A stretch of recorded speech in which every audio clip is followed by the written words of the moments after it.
Everybody, Dr. Joe here on this Wednesday evening. Hope you are fine wherever you're tuning in from. And I hope you had a great week. I've had a good week myself. We had a great event on Saturday, last Saturday. We did a networking and education event here in Washington, D.C. at one of my properties.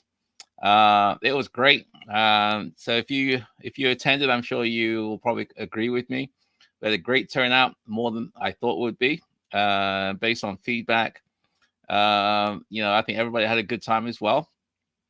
I talked about, gave people a chance to walk through one of my properties. And then we talked about how I implemented the birth strategy on that particular property and also some of the lessons learned. Because trying to implement burn nowadays is not as easy as what it used to be. So I talked about some of the lessons learned in terms of mindset, getting the right property, getting the right tenant, and also having the systems in place. So we had a great time on Saturday, and hopefully the next event I do, I will let you know, and hopefully I'll see you there. A great turnout from people. People travel from Tampa, Florida, some folks coming from Atlanta, New York, Atlanta, New York. We had some folks in Texas as well. So we had a good time. Anyway, so today we're going to talk about investing smartly, living fully, having a guide to balance. Really, it's about having balance in your life. As real estate investors, we are, gung ho about trying to amass a fortune, trying to reach your financial independence, trying to climb the corporate ladder, working hard at all those things. And that's important. But I've been listening to this podcast. It's a really good one. It's called a Founders podcast. I was introduced to it through a real estate investor several months ago, and I listened to it. So you can check that out. It's called Founders website. It's podcast, and the guy who does it is I think he's from Miami area, and but essentially he gives a history of entrepreneurship and all successful people in the past, from 100, 200 years ago, all the way through today. So we had people like Jeff Bezos. I was listening to him today. Henry Ford. You had Elon Musk. You have, Mike.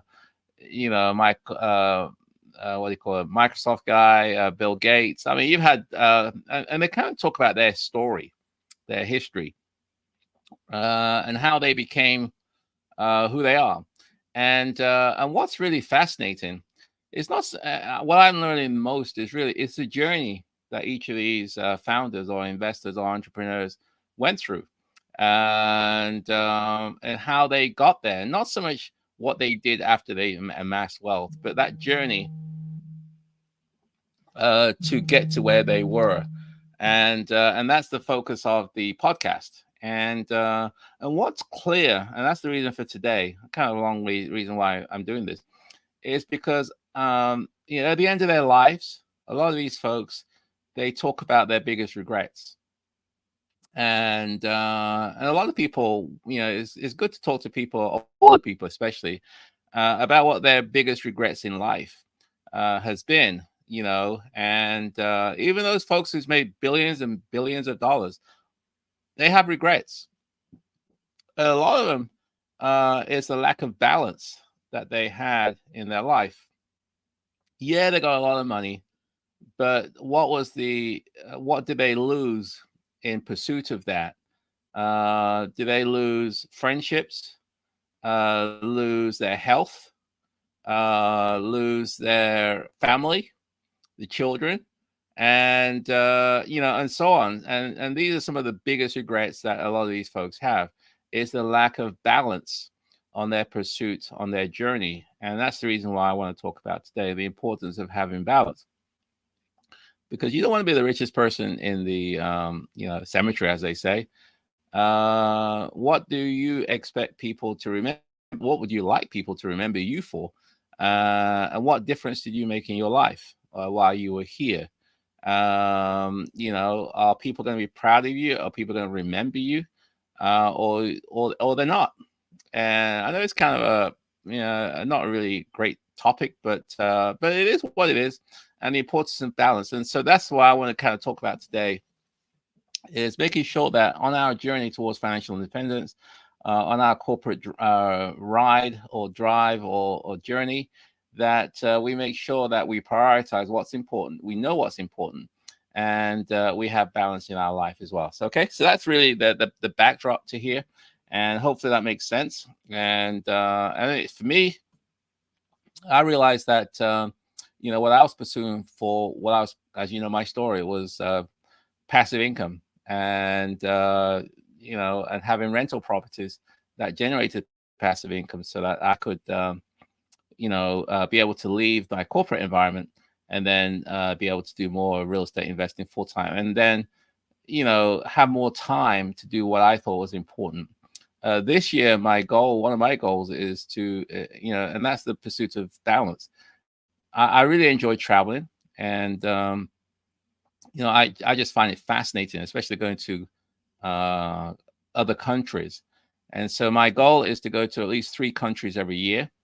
And this year so far, I've done 5, and so I've kind of exceeded my goal there, and spend more time with family. Uh, you know, treasure relationships, be of good service to my tenants, look after my health, uh, you know, all those things, rather than just pursuing money, money, money. Because I had a conversation with my mother, as you may remember, a few years ago, and she told me, Joe, when is enough enough? When is enough enough? And so on. So I'm putting all that stuff together, and hopefully, this today's live stream will give you some perspective as well. And in terms of what are you pursuing, what are you chasing, why are you chasing it, and making sure that you have priorities and you don't lose sight of what's important, and so on. Sorry about that.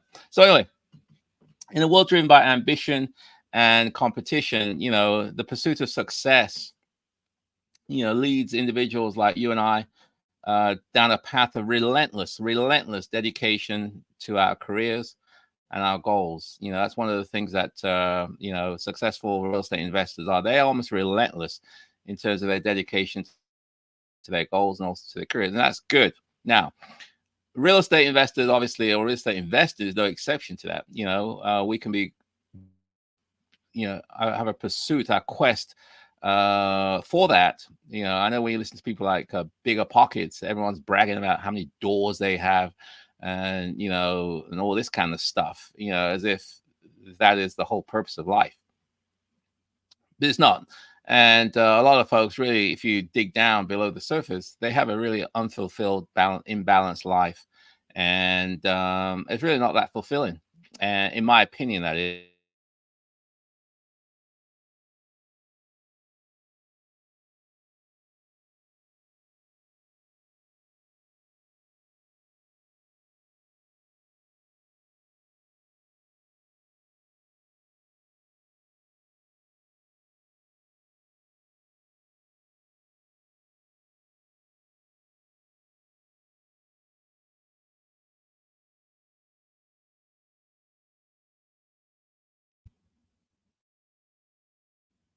Hopefully you can see me. Hopefully, okay, I'm gonna try that again. So my internet just went down a second. So hopefully you can let me know if you can see me. I just went offline for a couple of seconds, but it looks like I'm back on again. This happened last week, and hopefully it's not going to happen again. Anyway, so give me some feedback. Let me know you can hear me and see me. But the idea is, as we celebrate Labor Day, as we have a long weekend, let's strive to have a balanced life. Take time to, as they say, smell the roses, and focus on what's important, at least for a day. So what I'm going to provide today is some insights and strategies and mindset that enable you to thrive. Obviously, becoming an astute investor, a savvy investor, but also an investor that relishes life, and and that your life is brimming with purpose, and hopefully with joy. Okay, so I'm going to kind of talk about some strategies for that because I think that is what we should be striving for: balance and making sure we relish life, really brimming with purpose and also with joy. As I say, the pursuit of happiness, whatever that happiness is for you. Anyway, let's get down. Let's go in. So let's start by talk about, let's define what I mean by our real estate goals, and because our goals really is the foundation for balance. Setting clear and achievable objectives is fundamental. It's really fundamental to having creating and establishing a balanced life. We all know that at the beginning of the year, for most people, they sit down, talk about what they want to accomplish in different areas. I've talked about that in one of the past live streams, whether it be career, financial, spiritual, physical, family, social. You set goals, and your goals should really be structured in such a way that you got some short-term goals, and also you got some long-term, what I call aspirations, and striking that balance between the immediate gains and the enduring achievements is crucial. Okay, and so because we are ambitious, we are driven, and it's important that we have structure on that journey, and so on. So let me just, my story again. I met with an investor when I first started, and he just told me, "Look, Joe, at the end of the day, you got to have your own plan B, just in case you lose your job, just in case things happen beyond your control." And you don't want to put all your eggs in the corporate basket. You want to have your own thing going on. So he suggested I do look into real estate, and that's what I did. And so that was a personal goal of mine. Okay, I wanted to have passive income. I wanted to have a portfolio of properties that would appreciate in value, and I mean that was instilled in me, fortunately, very very early while in the United States, and that set the baseline for what I wanted to do because I wanted to have that plan B. And as I got older, as I took on more responsibilities, the corporate world, obviously, I needed a job. I needed to keep my job because that was bringing me money. I wasn't making that much money for my rentals, $300, $400 per property. I wasn't ready to quit that job. Okay. But I knew that at some point I wanted to reach that milestone where I have a plan B in place. So that was driving me. And as I got, family responsibility with children, with a wife, I got tired of that travel. I mean, I was traveling a lot. The stress associated with the job. Again, I liked the job, so I'm not criticizing that. I enjoyed it. I loved it, in fact. But the politics you had to deal with, the travel that I had to go through, the stresses associated with just keeping that job. It took a toll on me, and then I realized I needed to have balance because I was so consumed by the job that other things will come into play, especially family life. And so I decided I want to put structure into place into my real estate investing activities. That's when I decided I want to do, go the Section 8 route to avoid turnover. That's when I decided that I needed to have systems and processes in place. That's when I decided that I need to have a team in place. That's when I decided I need to surround myself with like-minded people. All those things were important, and that allowed me the opportunity and the ability to pursue some of my real estate goals. So I kind of stumbled into this balance thing because I was so gung ho about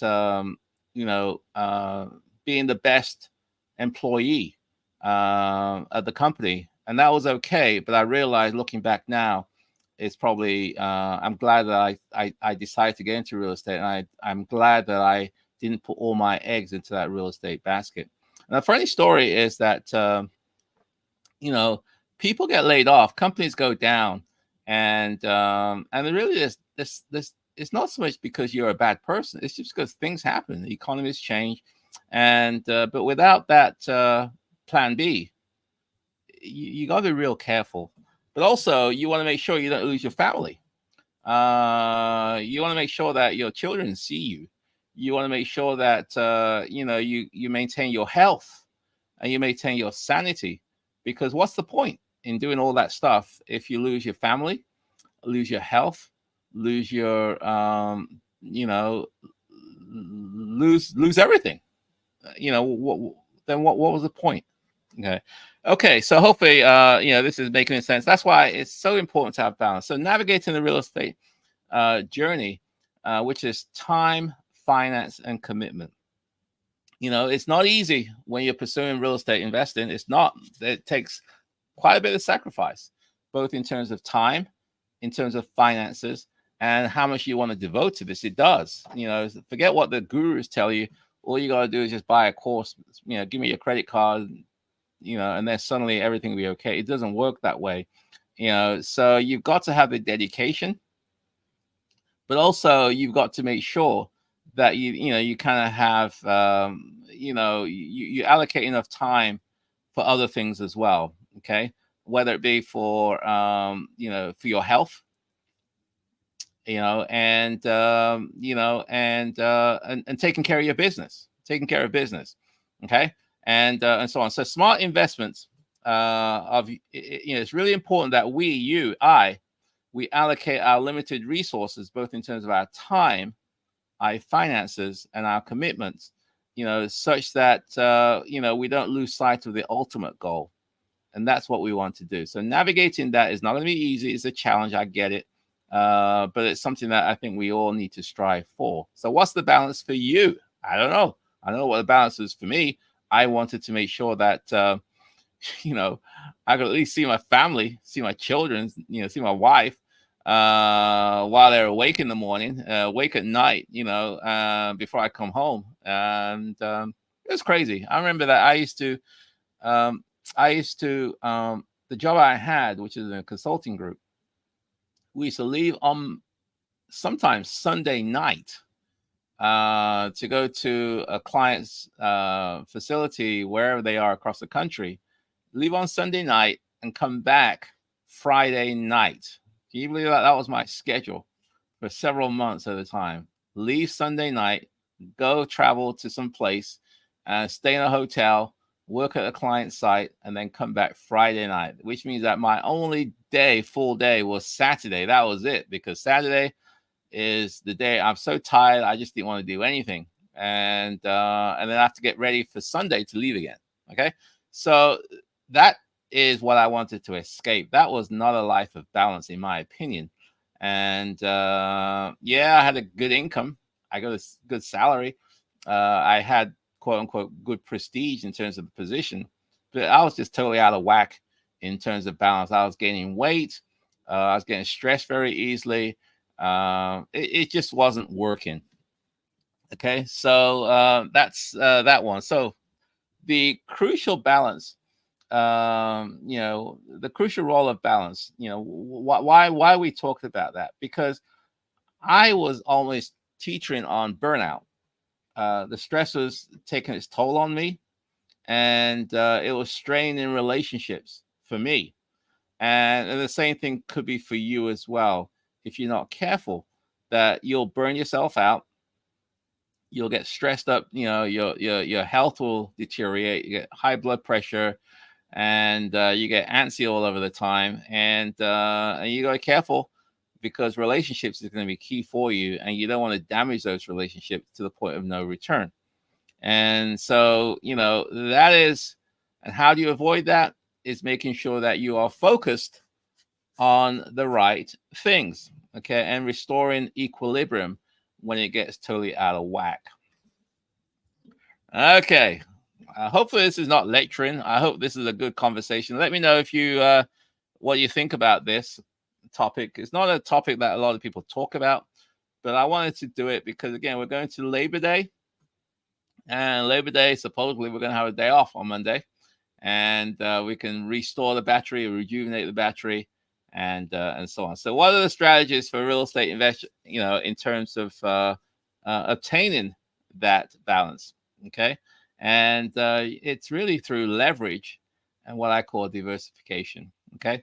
So investing smartly involves leveraging available tools. You need to access available tools and knowledge that exist out there. One, coaches and mentors. There are people out there who have successfully completed what it is that you want to do. Okay, you're not the first person to try, to do real estate investing. Other people have done that, and they can help you avoid making what I call unnecessary mistakes. So you can go to real estate investing associated meetings. You can go to listen to podcasts. You can go to events, conferences. Go to different websites where you have forums and communities whereby you can leverage on other people's talent. Okay, these are tools out there that you can tap into. AI, artificial intelligence, is getting pretty big these days. I mean, there's a whole pool of information out there at your fingertips. You can become an expert in pretty much any topic, without a whole lot of stress and time. Okay. So, AI, there's a lot of data out there. You can leverage AI for things like insights as to what's going on in your particular area. It can help you also make informed decisions, and therefore make the process a lot more efficient than you trying to figure it all out yourself. Okay. So technology. The other one is teamwork. As the saying goes, no man is an island. You can't do it all by yourself. There was a time when I was trying to do all this stuff to myself. I was trying to figure this thing out all by myself, and I realized it just doesn't make any sense. There are people who love to do things that I don't want to do, and I have strengths in certain areas, which it makes more sense for me to focus on those things. And that's essentially is the role there, is that you want to tap into the expertise and experience of others in assembling your team. And the team will include things like real estate agents, wholesalers, financial partners, mortgage brokers, contractors, property management companies, attorneys, accountants. I mean, these are all experts that you can tap into and establish your team. If you don't have a team in place, then you want to leverage on other people's team. And that's where I talked about the coaches and mentors and forums, that you can tap into those in order to start establishing your team. Systems. A lot of the things in real estate, there are processes. It's repeatable, and you can establish systems in order for you to complete some of these things. Diversification. You don't want to put all your eggs in one basket. You want to spread the risk around in terms of location, asset class, types, and so forth. Okay, so these are things that you can do in order to to ensure that you get the balance, and ensure that you can leverage experiences out there, and also you can diversify such that you don't try to do everything yourself. Okay, and the balance act. Okay, what do I mean by that? The balance between your real estate life and your personal life. This is the thing. This is where I'm going to, is make sure that you allocate enough time for both your real estate endeavors, and also your personal pursuits, whatever they are, which means that you're going to have effective time management. You're going to have to establish prioritization, and also you're going to have to delegate, because you can't do everything yourself. Okay, and delegating tasks is not easy. Sometimes the feeling is that, well, I can do it all by myself. If you want something done properly, just do it yourself. Yeah, it's true, but it doesn't. You can't always do it yourself. I try to delegate. I'm learning how to delegate. I've got virtual assistants now. I've got team members, and I'm striving to share the load that allows me to focus on what's really important and what's really my strengths, and not try to do everything myself. So okay, we're gonna have a Q&A shortly. So please put your questions in the chat box, and I will definitely try to get to them. At the end of the session. Again, this is a different topic. It's not heavy on real estate, but it's more on mindset. It's more on personal life. It's more on getting that right balance between your professional pursuits and your personal pursuits, and making sure that if you're going to do this, then you have a balanced life, and whereby you are successful in all different things, and you're just generally a nice person. Okay. um okay, so I think I talked about let me talk about mindfulness. Cultivating your mind, your well-being, and spending some time for that. Now, I don't do this, but I know some people that do, which is meditation. I'm not a meditator. I've heard a lot of good things about it. It's just not something I've done or I'm doing. So I'm not an authority on this, but apparently some people say it's really, really good. It helps them in terms of stress reduction, and it helps them in terms of increased focus, and also provides them with a clear perspective in their life, whether it be their sort of investment life, and also their personal life. Again, I'm not an expert. I've tried it once, but it just didn't. I don't know. I'm not a meditator. So if you are a meditator, please weigh in, teach me. I want to do this. And maybe one of my goals next year is to learn this, step by step, so I can set aside some time each day, calm, relaxed, nothing on my brain, and just be at peace, as they say. So I'm not doing that right now, but it's definitely something which I should be doing. And it's for those people who are actually doing it, they tell me anyway that it's really, really helpful, as I said before, in terms of stress reduction, focus, and also just getting a clear perspective on what's important. But physical health is really important. I'm spending more time on that now. I'm striving for an hour of physical work, I suppose exercise each day. I've got a new treadmill. I got this thing called a Nordic Track Commercial. Really good. Really good one. In fact, it's got a big screen TV on it, and it's got a thing called iFit, where you can, as you exercise, you have a trainer, and you can watch the videos. You can go through, exercises, and it's really good. It automatically adjusts the incline and the speed based on the circuit or the program that you're running. It's really, really good. It's different. So I'm doing that every day now, and I'm trying to take better care of my health, which is what I'm doing. I think that's what we all need to be doing.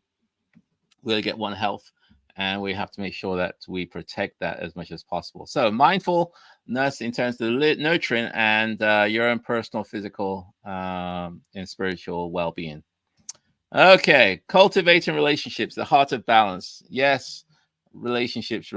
I think my success has been down to my ability to nurture and develop relationships with key people. And these are people, obviously, our family, social, and professional. These are relationships which I treasure, which is what I'm trying to nurture, because they're the key towards a balanced life. And nurturing family bonds and cultivating a supportive network, as obviously of other fellow investors and mentors, will contribute to our own emotional well-being. So striking that balance between professional and personal relationships, in my opinion, builds a comprehensive network, and it fosters both personal growth and also your investment or your professional growth as well. So what is the role of growth in all of this? Continuous learning, personal development are essential. I'm always learning. I'm always striving to acquire more knowledge. I listen to podcasts every day. I try to read more. I try to watch TV less. And apart from the news, but the news these days are very depressing. But yeah, so the idea is to learning, set aside time for learning, continuous personal development and growth, and embracing educational opportunities, and expanding your knowledge base. Because the market is changing, the environment is changing. What worked a couple of years ago is certainly not working today, and what will works today may not work in a couple of years from now. So that things are changing, and you need to be on top of that. As I said before, I listen to a lot of podcasts, and I really recommend the Founders podcast. And because again, expands my mind, expand my knowledge, and hopefully keeps me on my toes as to what's going on. And then finally, just wrap this up. Hopefully this is helpful, guys. Um, you know, um, you know, in the whole narrative of balance, I think it's important that we live fully, but just not solely focused on amassing wealth. Obviously, wealth and money is important, but I think that ultimately, a rich and satisfying and balanced life is helps you, in terms of meaning, in terms of developing relationships, and also gives you experiences. To me, that's what balance is all about, and not too heavy in one particular area. A harmonious existence is achieved through real estate. It can be, but it's also interwoven with your own personal pursuits, whatever that may mean for you. Okay, investing smartly goes beyond just monetary gains. It encompasses enrichment of one's personal quality of life. So, embracing strategies for mindful investment, nurturing relationships, fostering well-being, and continuous growth, to me, is the key as we go on this journey. And hopefully, it'll be you'll be successful in all areas, and you'll look back and say the journey was worth it. And I'm happy, and I'm balanced, and I'm satisfied. So that's what we're going to talk about. That's it today. Hopefully that was helpful. And again, it wasn't too heavy on the real estate side, but I think it's important. And you don't want to live through life of regrets, and underestimating really at the end of the day what's really, really important. And money is important, but it's not all that's important. There are other things which are just as important, and we want to make sure that we set aside time for each of those different things. So that's said and done, my friends. I'm going to wrap it up in terms of the what's it called, the education part. If you got some questions, please put them in the chat box, and I'll try to answer them for you. So please put them in, and let's see what we can do. Let's have a look what we got. So again, put your questions in. Great topic, Dr. Joe. Thank you for covering this. Ready. I appreciate that, really. I think it's a topic that's not really discussed very often, and because everyone's beating their chests about how many doors they got and what great things they accomplished. Yeah, that's all well and good, but at the end of the day, that's not all that's life's all about, in my opinion, anyway. Lauren, hi, Lauren. Thanks, Dr. Joe. Such great insight, very much needed. Okay, thank you. And so on. Let's say, keep going. Put your questions in, please. I'll be more than happy to answer them. Hi, Dr. Joe. What is a good way to find reliable contractors? Okay, how do you find? It depends where you are. If you're in the DMV, the Washington D.C. area, I can share with you my contractors. Not a problem. I got some great contractors. I've used them for the last 8 years. That's all I use. I don't use anybody else. How I found them? I found them because I was having issues with my general contractor, another guy who was taking my money, and so I connected with these guys, the contractors who I use, and they're the ones who do all my work. Anyway, so let's say you're not in the DMV, the Washington D.C. area. How do you go about finding good contractors? Different ways. One is I would suggest that you go to a local real estate investment association meeting. There are people there, other investors who can probably refer you some people. You can go to the big box warehouse like Home Depot, Lowe's, and you can speak to the pro desk. They usually know who the good contractors are. You can go to other job sites, drive around, see if there's activities going on. You can maybe stop in, talk to whoever's working there, and see if you can get some referrals, get some business cards. You can speak to other investors. What else are the good ways? These are the top of my head. I think good ways to find good contractors, because getting reliable contractors is not easy. It is not easy at all. It is difficult, and not everybody wants to share their contractors. Me, I don't. It doesn't bother me. If I can help you, I will certainly refer my contractors. So if you're in the DC area, then let me know and I can refer you. The one thing I do know is that when you're choosing a contractor, you don't always want to go with the cheapest guy, because the cheapest guy is not always the best guy, and the cheapest guy is maybe setting you up for problems. And so make sure that you do your due diligence on your contractor or prospective contracts. Make sure that you have a detailed, comprehensive statement of work, and make sure that you take time to understand what it is that you want before you meet with the contractor. And then if and when you engage with one, make sure you have a good contract. It's detailed, it's thorough, and it spells out what needs to be done. Also spells out the payment plan, how payments are dispersed and drawn. Decide on who's responsible for materials, who's responsible for labor. Is the price that they're quoting you just labor only? It doesn't include materials, i.e., you provide the materials, or is it all inclusive price where it's labor and material? These are things that you want to consider when you are looking for a contractor. But the best way, I think, is word of mouth, and also getting referrals from other people. Hopefully that was helpful, Justin. Hello again from Houston. Hey, DCC, how's it going? Hopefully this is Fred. Great to meet you last week. Which one of your advice pieces overcomes one's fear of taking risk? Hello again. Okay, this is I think it's Fred from. It was great talking with Fred. I had a good time. We kind of went to Starbucks after the meeting, and you're a very successful, professional in your own field, and obviously you want to pursue your real estate investing goals as well. So let's go through your question. Which one of your advice pieces overcomes one's fear of taking risk?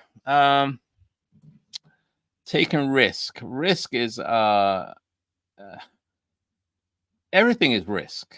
That everything involves some level of risk, and different people have different tolerances to risk. Some people, are very risk averse, and some people are okay with having some variables and unknowns. I don't know where you are on this, DCC. So, I think that's something to ask or find out. Now, I think one way to reduce risk is to become well informed.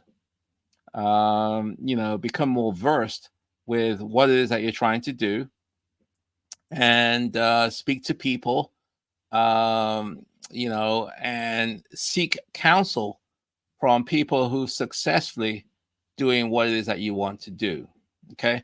There's always people doing what you want to do, and there's people who are successfully doing what you want to do. Now, there's two different things. Just because they're doing it doesn't necessarily mean they're going to be successful. So my thinking is that you want to associate yourself with people who are successfully doing what it is that you want to do. And then you can either incentivize them to share their knowledge and experience with you, or you meet with them and they can tell you, looking back now, what they would have done differently, and what are the things that you can do to mitigate risks. Okay, so you speak to more seasoned, experienced people. I think would be something which I would do, and that's probably one of the biggest advice that I would give you. Work on yourself first. Become versed in what it is that you want to do. Set aside some time for education and learning. Get buy-in from your family. Identify your strengths, your weaknesses. What are you good at? What are you not good at? What do you like to do? What don't you like to do? These are things that you can do first. Okay. Next, Once you have an idea what it is that you want to do, what's the niche you want to focus on, then you can then seek counsel from those people who are successfully doing what it is that you are trying to do, and hopefully, uh, you can incentivize them to help you, such that you don't make well, so that way you avoid making what I call unnecessary mistakes. Hopefully, that was helpful, DCC, and so that'll be my off the cuff advice I will share with you. Yes, Doc Fred. This is Fred. Thanks for the encouragement to all of us. Yes. Hi, Fred. And as Greg said before, it's great seeing you. And I look forward to working with you and look forward to, to your success on your journey. And if I can be of assistance with you, please let me know. Okay, let's have a look. Next question. Yoli, have difficult discussion ahead of me with family occupying a home I co-own but no longer living in, but it's costing me. I need to consider this family bond again. Thank you. Okay, let's have a look. Make sure I understand the question here. I don't know if it's a question or a comment. You have this is okay. So this is a difficult discussion. Yes, you got a family member who occupying your home that you own, but you don't live there. It sounds like they're not paying their way. So his money's coming out of your pocket every month to keep this house, and so it sounds like they're either taking advantage of you, or using you, or they're not carrying their weight. That's unfortunate, but it is what it is. So yes, you're going to need to have some conversations with these folks and get some kind of agreement as to how best to move forward, so that way it works both for you and for them. And worst case scenario, unfortunately, you may have to get them out of there if they're not prepared to carry their weight. And some people just like to take advantage of others, but I suppose that's just human nature. A similar situation would be when you have a tenant who doesn't want to pay the rent, and they think it's okay to live in your house for free. Or even worse, crazy stories is these people who are what do they call them? Squatters, who move into somebody's house which is empty and just move in and feel it's okay. It's crazy. I don't know how pervasive that is, but I hear a lot of that in the media, of people just going in and squatting and so on. So yeah, you got an issue, Yoli, and hopefully you can avoid having to get the legal system, legal processes involved and taking them to court. Hopefully you can avoid that. But if not, that may be something you have to do. And hopefully, I don't know where you are, Yoli. Sometimes if you live in a quote unquote a tenant friendly state, it may take you a long time to get them out of your house, versus living in a state where it's not so tenant friendly, but more landlord friendly. I don't know where you are, Yoli, but yeah, you're going to have to, the worst case scenario, pursue the legal path if you have to. Okay, Katie. Hi, Katie. Hi, Dr. Joe. I appreciate that you mentioned the importance of continual education for both new and seasoned investors. What are your most valued sources for expanding your knowledge? I personally like podcasts. I try to exercise every day, at least an hour. When I mean by exercise, I'm talking about vigorous exercise where I'm sweating and, sweat's pouring down my face, sweating pouring on my body. And unless I sweat, I don't feel like I'm doing anything. So these sort of walking down the park or walking down the street doesn't do anything for me. I've got to pour some sweat. Anyway, so while I'm doing that, I like to listen to podcasts and learn something. So it's an hour of learning. I try to do that every day. And so that's my favorite. Otherwise, it's meeting with others, networking with other investors, especially seasoned investors who are a bit more experienced than me, or at least the same level as me, so I can learn from their experiences and they can learn from mine. I enjoy that. I don't go to too many conferences. I've been to a couple of conferences like the Bigger Pockets and so on. They're good, but I'm probably not, I'm not a great fan of those. Again, nothing negative. It's just that, I like to just have this one-on-one interactions, and I just enjoy those. But yeah, conferences are good, and it's a great way to meet other people. But I don't really learn a lot from those things. But that's just me. It could be different for you. You go to RIAs and local real estate investment associations. These are people in your area. So I think I'll give you some examples there. There's always people who are more knowledgeable than you, more experienced than you. And if you can, try to seek them out, Katie, such that you can learn from their experiences. I mean, there's a saying goes, a wise man learns from his mistakes. A wise man learns from his mistakes, but a genius learns from other people's mistakes. A genius learns from other people's mistakes. So the idea is we want to learn from other people. It's good to learn from your mistakes, but why make mistakes if you don't have to? I'd rather other people make the mistakes and then I just learn from them. So that way I can get to where I need to go to a lot faster without having to learn from my mistakes. So hopefully that was helpful, Katie. But the Founders Podcast is a really good one. I really enjoy that one. And check that out if you can. Hey, Lauren, again. How did you deal with the stress when you were first starting out, balancing investing and working with your corporate job? How did I deal with the stress? You know, good question. I exercised. I still exercise. You know, surround yourself with people that care for you. I had a very demanding corporate job.